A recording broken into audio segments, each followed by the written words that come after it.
E dois, você acha que o Bolsonaro será preso, Cacai? Você gostaria que isso acontecesse? Isso seria necessário? Você falou aí da anistia, você falou dos erros, da maneira como a gente levou a ditadura e os seus algozes. Como é que você vê aí? Em primeiro lugar, eu não acho que seja necessário ele entregar a faixa. Isso é um simbolismo, né? Claro que seria extremamente importante, sob o aspecto simbólico, que nós tivéssemos uma transição democrática. Mas não tivemos. O Lula só está no hotel porque esse governo, que é um governo que não sabe se relacionar nem com o exterior e nem com a oposição, não cedeu a ele a ganho do torto. Eu estava conversando com ele recentemente, ele me contando que o Fernando Henrique, imediatamente após a vitória, preparou a ganho do torto para que ele pudesse fazer a transição, que seria o absolutamente normal. Claro.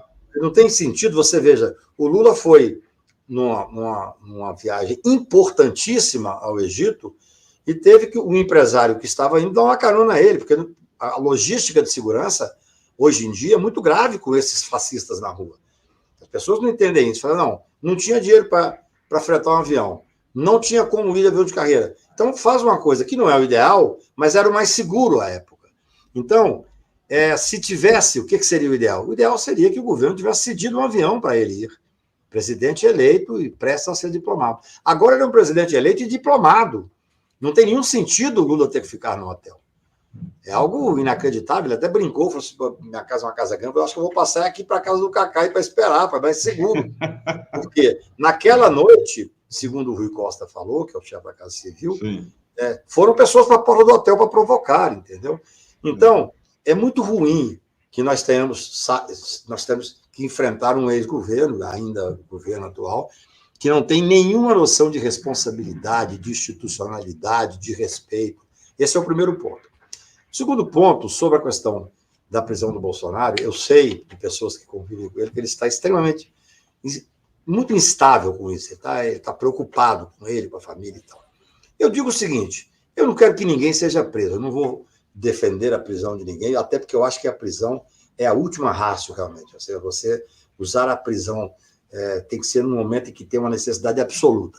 Mas que eles terão que responder pelo que fizeram, é claro. Eu assinei, e acho que em 40 anos de advocacia foi a primeira vez que fiz isso, a pedido do Conselho Federal da Ordem, num grupo coordenado pelo ex-ministro Carlos Aires Brito, eu assinei uma notícia crimes contra o Bolsonaro. Eu nunca me imaginei fazendo isso.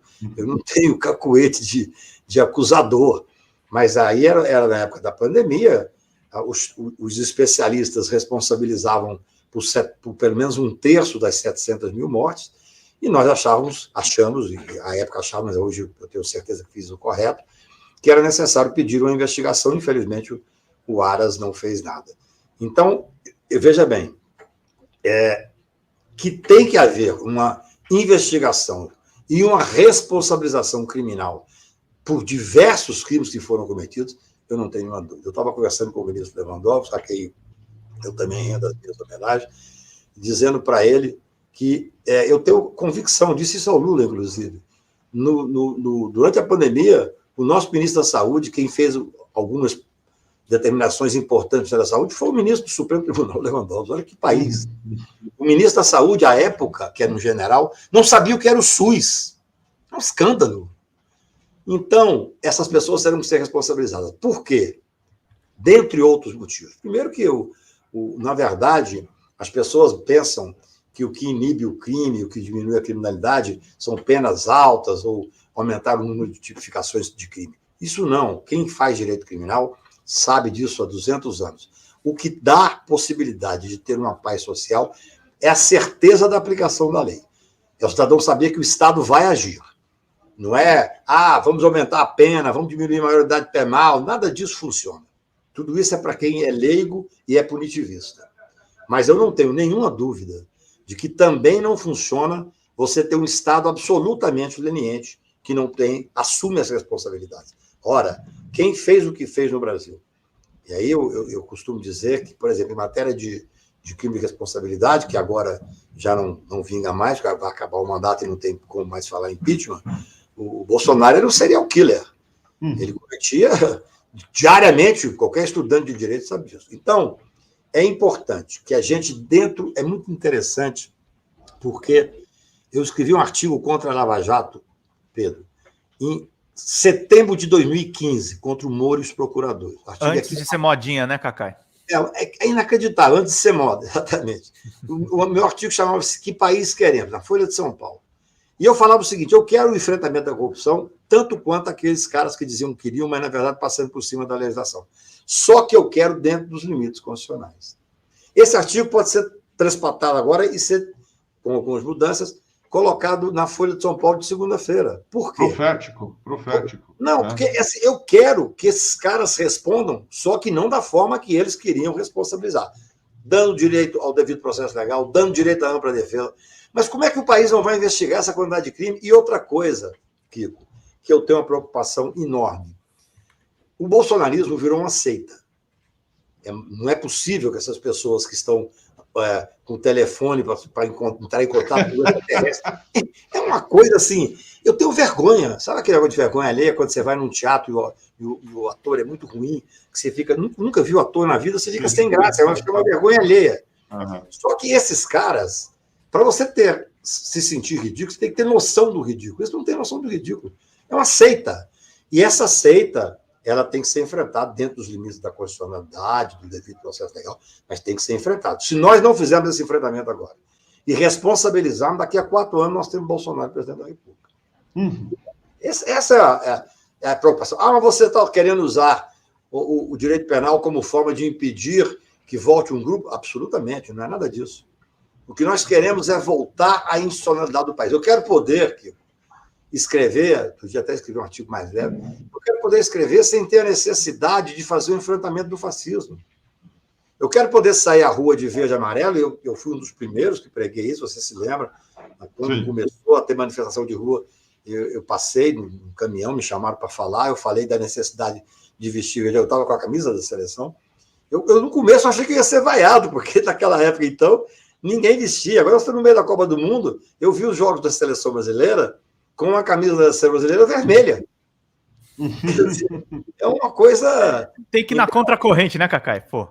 Eu acho que agora nós temos que tentar, assim, gente, a partir de 1º de janeiro, o Lula fez um discurso muito simples, assim, sobre o aspecto da grandeza, porque às vezes você tem que falar o mais simples para ser grande.